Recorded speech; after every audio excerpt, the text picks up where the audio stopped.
Guys, what's up? It's Jonathan with One Big Impact. So I'm here in a hostel in Cat Ba. So I finished the northern loop of Vietnam, and this video is actually going to be a really good overview and things you should know when you are going to rent a motorbike and ride in Vietnam in general, or ride in Southeast Asia, or more specifically, if you're going to be riding in northern Vietnam. So there's actually quite a bit. This video is not going to be super fast. I'm going to concentrate more on giving you all the information. Sorry about the video quality. Giving you all the information rather than trying to be super fast about it, because I want you to take all the risks and take all the benefits into consideration before you take off on your adventure. So I have actually 22, count them, 22 things that I want to cover. So first of all, riding a motorcycle in Vietnam can be exhilarating. It can also be very dangerous. So please, please, please watch the entire video, and remember, any advice I give you is just to be taken with a grain of salt. It's completely up to you what you decide. But I will put links in the description below. As always, please like, share, comment, and subscribe to our channel. That helps us. I would love to know what adventures you went on, or if you went on this adventure, what your experience was like. So first of all, my experience, it was fantastic. But let's get into the things that I want to talk about. I'm going to try to make this as quickly as possible, because chances are you're probably Googling this right before getting on a motorbike and you don't want to watch a half-hour video. So if I can keep it under 10 minutes, let's do so. Number one, if you have anxiety, don't do it. If you have really bad anxiety, this is not going to be the road for you. On the other hand, number two is if you're a daredevil or a thrill seeker, I recommend that you either don't do it, or you be careful and slow down while doing it, okay? Because this is not a thrill-seeking road. Will you get thrills from it? Will you get amazing, dramatic landscapes and stuff? Yes, but this is not the road to mess around on. It is not the world's worst road by any means, but it is an unforgiving road. There are many places that you can have 10,000, 20,000 sheer drop-offs without guardrails and stuff like that. So please, daredevils, slow down. Anxiety attacks, beware.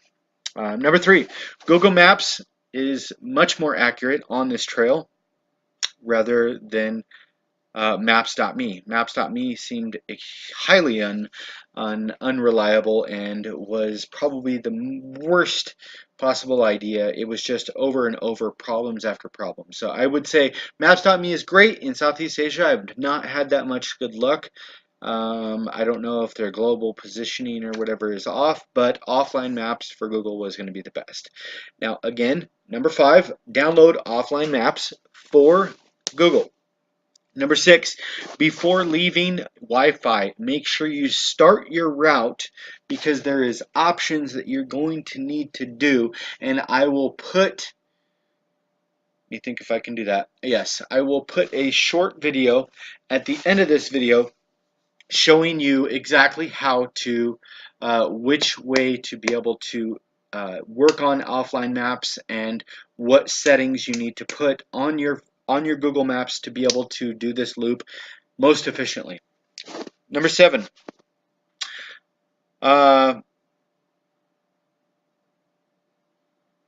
you can't drive on CT roads. That's going to be part of the routes that I'm showing you. If a road says CT, it is for large vehicles only. It is not for a motorbike, motorcycle, scooter, what have you. It's literally not going to. I heard time and time again people driving for 2 hours on the CT roads, and they get to a toll and you can't actually pass the toll. They will make you turn around for that entire 2 hours. There's no way to get around it. There's no way to get off it. There's no way. It's just going to put a huge kink in your travel plans. So please avoid all CT roads. The next thing is number 8.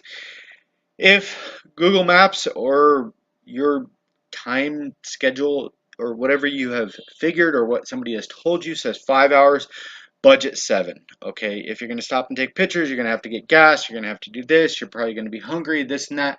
And even if you're not doing any of that and you're trying to drive straight through, you're probably going to have to stop for gas every couple hundred kilometers. It's still probably going to be a good idea, a great idea, matter of fact, to be able to budget 7 hours. Do not get super ambitious about hitting 2 and 3 destinations in a day.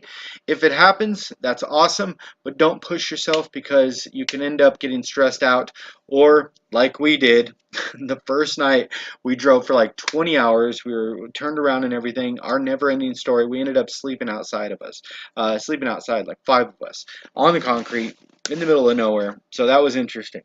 Um, but it can be, this is a little side note, if you're booking hotels and stuff like that, I recommend waiting until you actually hit the city, find a cafe or something like that, buy some food or coffee or something like that, and use their Wi-Fi. Make sure they have Wi-Fi before you buy the food, or else you can get stuck there. Um, and then get on the connection and then book your stuff on like hotels.com or whatever after you're actually there, because chances are some of the cities you won't make it to and you're going to end up screwing yourself, like the first night we did. Thankfully the hotel let us stay anyway. The following day they let us transfer it over, which was cool, but that's not always going to be the case. Not everybody's going to be completely understanding or be able to communicate what the problem was. Number 9, most small towns have homestays or hotels. Some of these towns are not going to have the ability to book on hotels.com, Expedia, Hostel World, and stuff like that. They're just so small, they're not going to have ability to do that. So if it says homestay or something like that, you can usually pull up for a few bucks. You know, most of them are going to be like 100, 150,000 or whatever, and they'll have hot showers. Most of them aren't going to have food or anything like that, but it's cheap enough to be able to get to your next destination. So don't worry too much about booking, but if you can, it's nice to get rewards and stuff like that. Number 10, almost every house or every other house knows how to fix flat tires on your motorcycle, your motorbike, your scooter, or whatever. Pull over, talk to somebody. If they can't do it, they probably know a neighbor very, very close that has done it. I had 3 flat tires. Knock on wood. I don't want any more flat tires because I'm not all the way back to hanoi. I stopped off in Cat Ba. But the average price is going to be about 60,000 Vietnamese dong, which comes to about $2.50 or something like that. Super cheap. And then you would transfer accordingly to other currencies.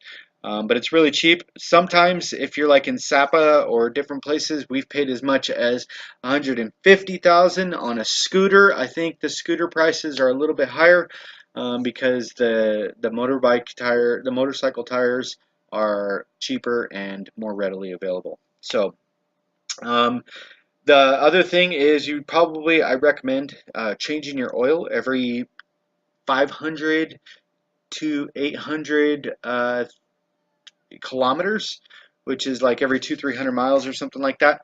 The going price for that seems to be about 80K, which is about $4 or $5. Still not that bad.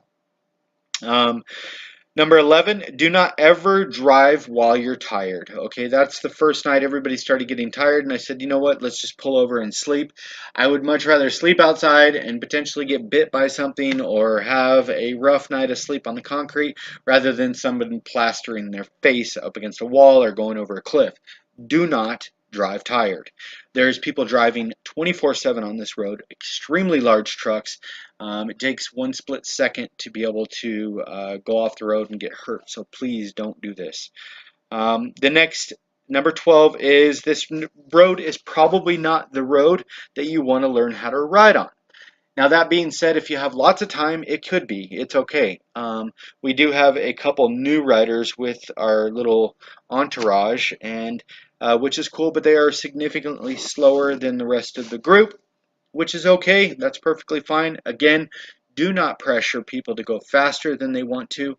If you meet up with other people that are going slower and stuff like that, never pressure to go somebody faster than what they're comfortable with, because if they're comfortable going slow, that means they're safer going slow. If they go faster, that means danger could happen. So please don't do that. Number 13 is, if you're in a group, pick a city and meet at that place. So if you're going from like Mayovac to Long Sun or something like that, and you have some people that are a little bit slower, some people that are a little bit faster, try to stay in groups of 2 if you can, but if you can't, at least pick a destination and then go to that destination that afternoon or something like that, so that you at least you know if, hey, this person didn't show up and it's so and so time, let's go find them or let's contact them or something like that. That way you're not pushing people to go at a speed that they're not comfortable with. Number 14, and I know I'm at the 10-minute mark, I'm sorry. Bring a Pancho waterproof case for your phone, because your phone's probably going to be attached to the actual motorbike, so that you can follow Google Maps or something like that on a little cell phone mount. I'll put links to the Pancho, a cell phone mount, USB cords. You're probably going to need extra one of those. Maybe even a backup battery could be a good idea. I'll also put links to a waterproof cell phone. You need a waterproof bag cover for whatever bag or backpack that you got strapped to the back of your scooter. You need a waterproof case, a cover over it, like a backpack cover that is waterproof. Keep it on there at all times, because the weather is extremely bipolar. It may not look like it's raining, but it just suddenly starts pouring. Yes, I crashed in the rain while I was trying to hurry up and get to a destination to cover my bag, because it wasn't covered, and my laptop and my cell phone and everything was in there, so I was hurrying. Got a little out of control, wrecked the bike. Somebody else wrecked. Our bikes just missed each other, so it's really a dangerous thing. You don't want to be in a hurry for no reason. There's no reason to be. The links are in the description below. Please check those out of some things that I've used on mine.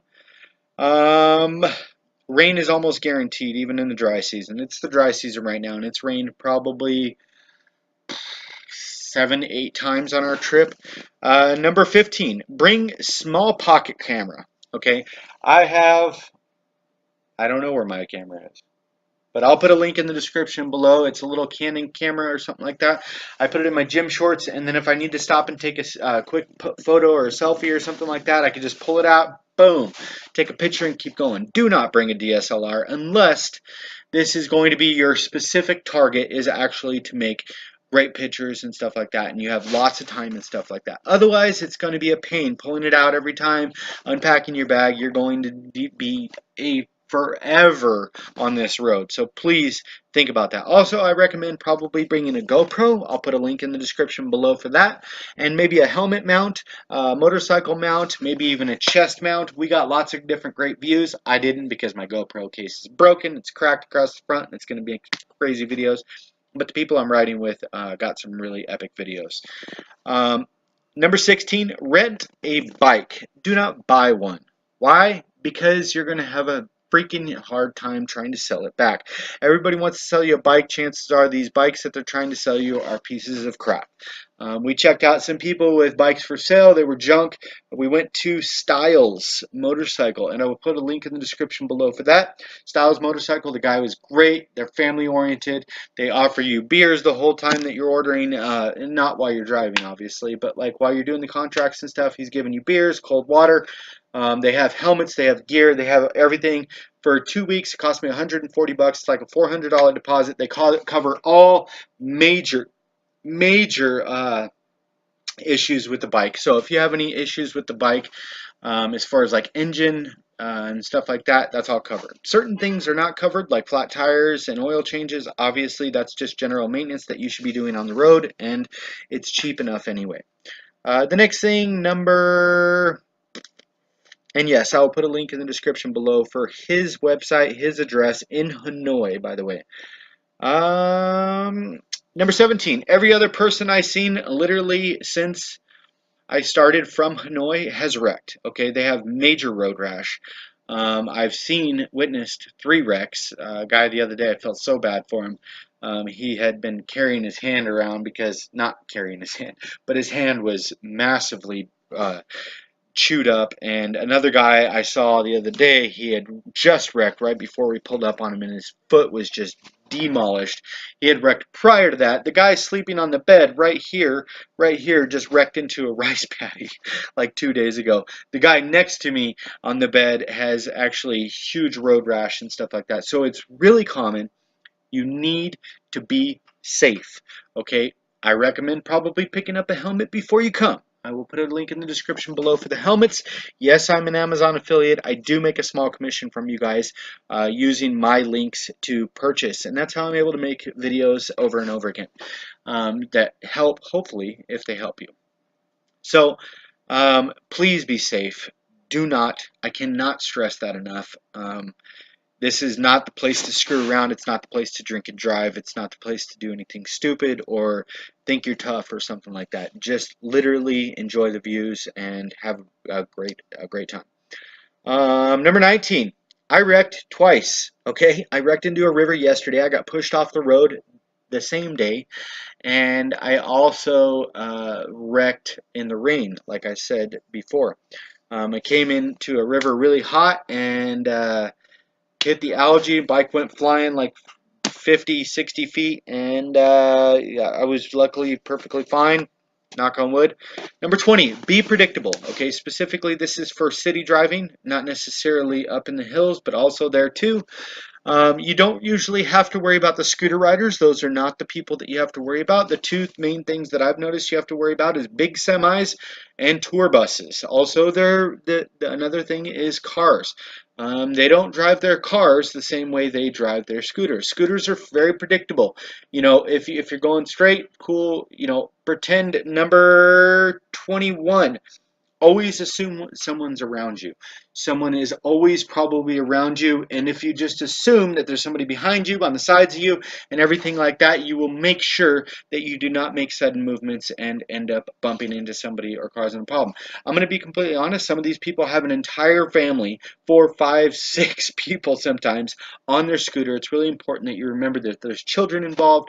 You are a liability. You are expected to be safe, because I know it seems crazy that they put so many people on a scooter and stuff like that, but remember, those are lives. Your life is important. All these things are important, so keep this in mind. Number 22, you can ride on a flat tire. I don't fully recommend it, but if you're far enough away, I would say I would recommend not first gear, because it's too windy and you're going to end up, you know, weaving and bobbing too much or whatever. But I would say like second or third gear, kind of just a medium idle should be good to get, you know, no sudden turns or anything like that. But you can ride on a flat. Just be careful if you're riding on rim, or if you've blown out the actual tire, not the tube, then you need to definitely don't ride on the rim, because you'll end up with a lot more expensive repairs. You guys, that's it. Enjoy. At the end of this video, I'm going to post some pictures of our epic journey. We had a great time. I will try to put all the links of everything, including Styles Motorcycles. I would say go to hotels.com, because the 10th night is free. That's what I use when traveling. The ponchos, all the gear that you will need. Also, I didn't mention this, but it is in my list.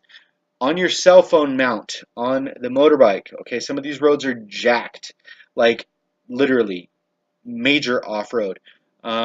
Make sure you have a gear tie, and I'll give you a link to the one I use, and wrap your phone on, because you're going to be bouncing all over the place, and you may be in traffic and stuff, and if your phone bounces off, which it will if you don't use this gear tie, it will bounce off, and then by the time you notice it, it's probably been ran over 10 miles back, and you can end up in a really bad spot, because chances are you probably don't have a backup cell phone.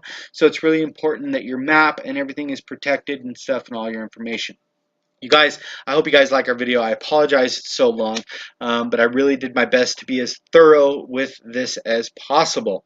Lots of great memories, stories, lots of amazing places. If you have any questions about different places that I've stayed in different cities, we hit about 7 or 8 cities along the way. I will be more than happy to answer any questions in the comment section below. Please feel free to ask questions about Vietnam or anything as far as travel. You guys have a beautiful day. Travel because you're not, what? Dead yet. Be stronger than the excuses. Remember to spread love, not hate, and have a beautiful day. Peace.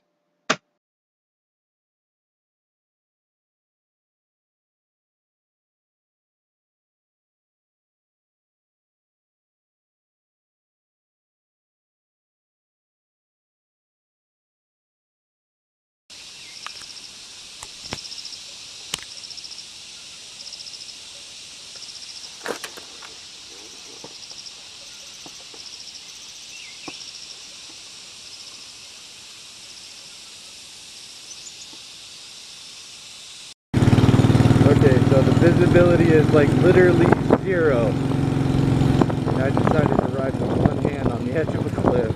There's a mountain right there you can barely see. Yeah. Good morning on the way to Calbon. 6-hour drive. Let's do this.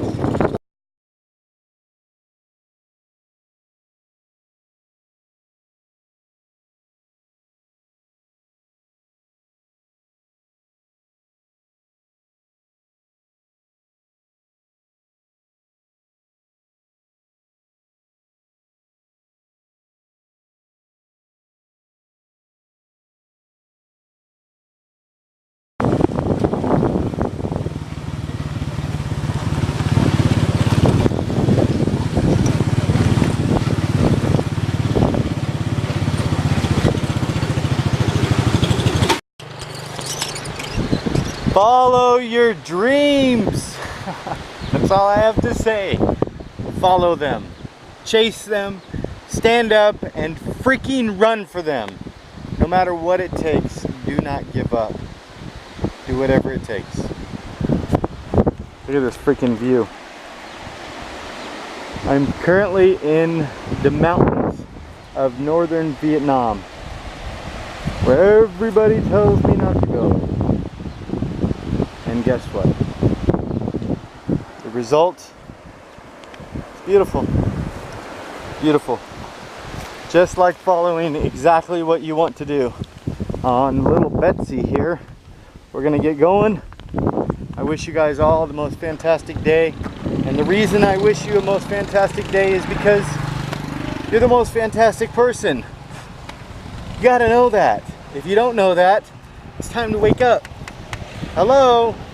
Life is knocking. Are you gonna open the door or just sit there? Peace, guys.